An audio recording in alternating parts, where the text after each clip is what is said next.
Bonjour et bienvenue sur lamagiedesétampes.com. Aujourd'hui, j'ai le goût de faire une carte toute simple avec ici la belle étampe Blended Bloom. Donc, c'est une étampe qui est vendue par Stampin' Up à l'unité. Et regardez la belle grosseur, donc la fleur qui fait pas mal la paume de ma main.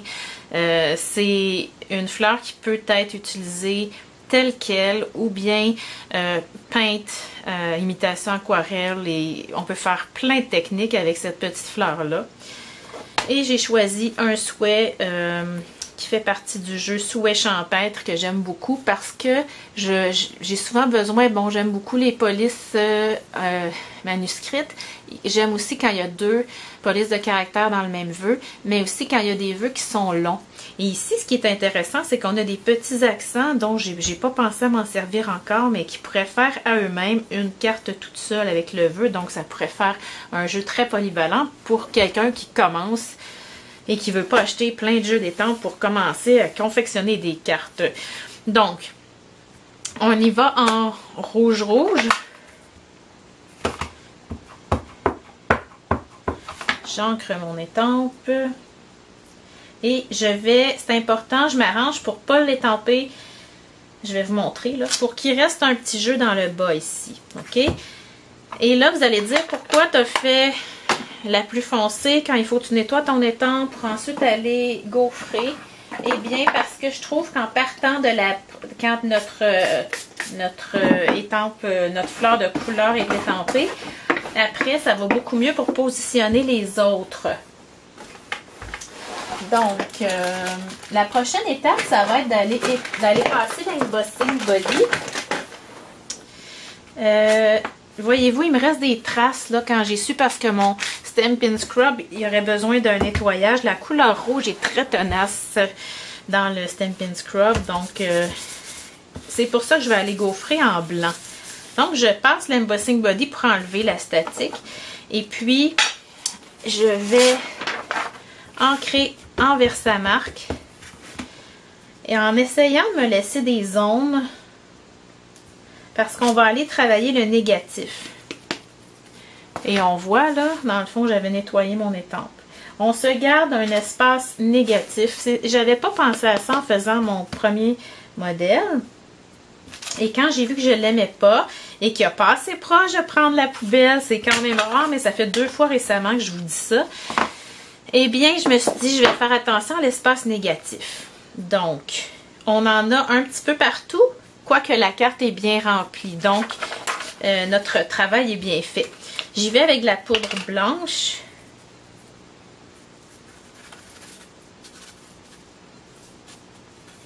Elle a l'air jaune, mais en séchant, vous allez voir.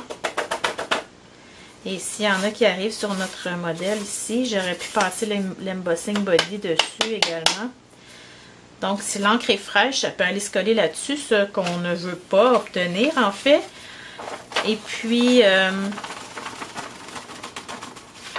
on va avoir notre vœu, tant qu'à gaufrer. J'ai une retaille, moi j'adore prendre mes retailles de noir nu. Et puis ici, j'ai passe une excellente journée que je vais aller monter sur mon bloc.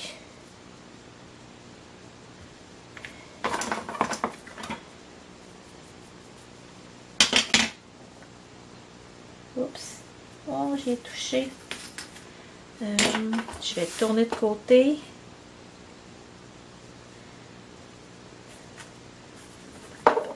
Donc, je saupoudre.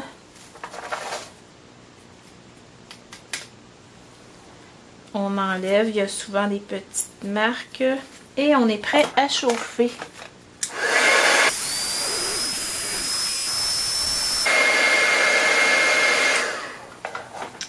Alors voilà.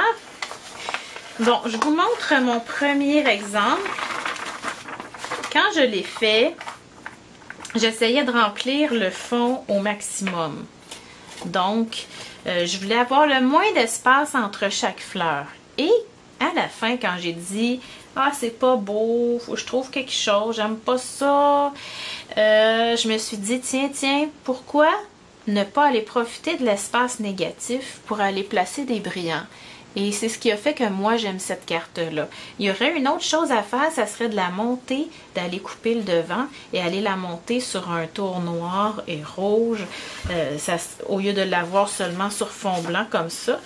Donc, c'est pour ça que pour celle-ci, j'ai laissé plus d'espace négatif pour aller appliquer les brillants.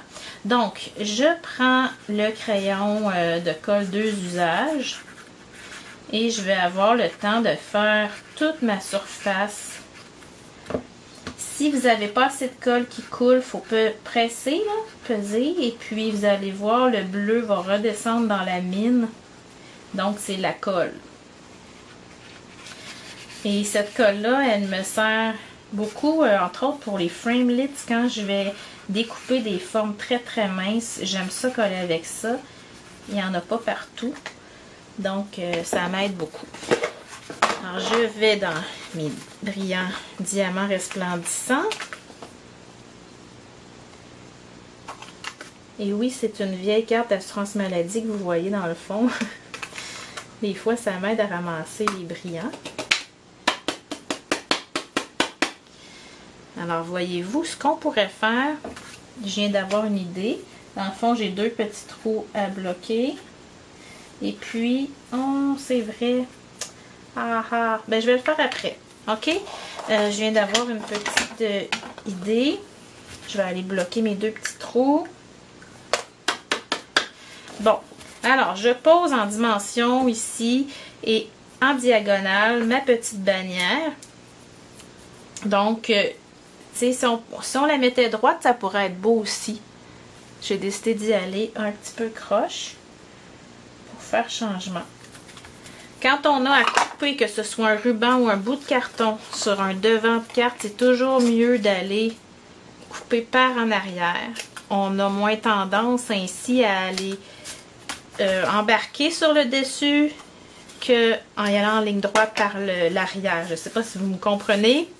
Donc, je peux la laisser comme ça, j'aime ça beaucoup, ou bien aller colorier la fleur un petit peu. Moi, j'aime mieux celle-là. Mais bon, je vous montre quand même ce que j'ai fait. C'est pas que ce soit compliqué, mais c'est qu'on n'y pense pas bien souvent. Et quand je me suis mise à aller ajouter de la couleur sur certains ici, les petits, c'est le pistil de la fleur dans le fond, je me disais, je vais aller rajouter un petit peu. Je les fais pas tous. Je voulais rajouter un petit peu de contraste. Et là, je me suis dit, au centre, je vais comme m'inventer une fleur. Donc, je vais aller colorier autour des pétales de cette fleur-là. Et j'agrandis mon cercle. Ça fait presque comme un mandala. Qui avait pensé à ça en voyant le cœur de cette fleur-là? Moi, je trouve ça très beau comme ça. On pourrait aller faire à chaque endroit où est-ce que les pétales sont comme retroussés, aller placer du rouge. Vous allez avoir l'autre modèle qui vous montre ça. Mais pour celui-ci, je vais aller placer des brillants. J'espère que je ne perdrai pas ma belle fleur, là. Je vais aller placer des brillants dans chacun des petits creux.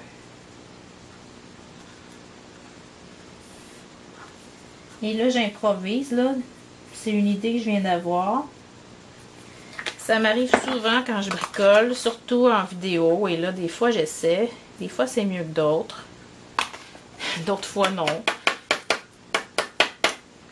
Ah, je trouve ça très joli. On perd un petit peu ma fleur au milieu. Peut-être qu'en séchant, ça va s'atténuer. Donc, c'est 2 variations de la même carte. Dans le fond, je préfère celle-là parce qu'il y a un petit peu plus d'espace négatif. Vous pourriez vous amuser à venir mettre quelques brillants dans chacune des fleurs également. Moi, c'est un style que j'aime. C'est épuré, c'est blanc. Il y a un beau contraste de rouge, de noir. Si vous n'aimez pas, comme je disais tantôt, vous pourriez aller poser ça. Est-ce que j'en aurais un proche? Supposons qu'on va poser ça sur un carton rouge. On le coupe un petit peu, là. Sur une base de carte rouge, regardez, je pense que je vais vous le faire, le modèle, puis je vais vous le mettre dans les photos. Et on fait l'enveloppe assortie, bien sûr. Alors, je vous souhaite une très, très, très belle journée.